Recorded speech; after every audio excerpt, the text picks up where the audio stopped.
हो बा खाना ये कथरिया, हम तड़पिला जैसे पानी बिन मछरिया, हम तड़पिला जैसे पानी बिन मछरिया, हम तड़पिला जैसे पानी बिन मछरिया।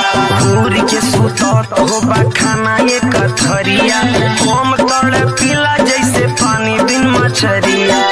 जिया के सुखवा पिया हो भइले रे सपनावा, से जिया के सुखवा पिया हो भइले रे सपनावा, से जिया के सुखवा पिया हो भइले रे सपनावा। खुशिया पे हमारा राजा हो, खुशिया पे हमारा राजा हो, लागल गरहनवा।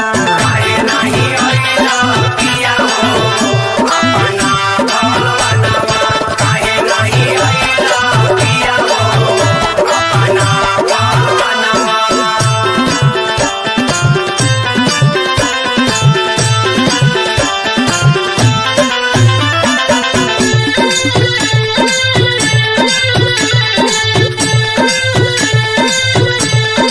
काहे नहीं अइला पिया हो अपना भवनवा। रविंदर दीवाना तू कठोर बड़ा भइला, अपना ये पगली के सुधिया भूलैला, अपना ये पगली के सुधिया भूलैला, अपना ये पगली के सुधिया भूलैला।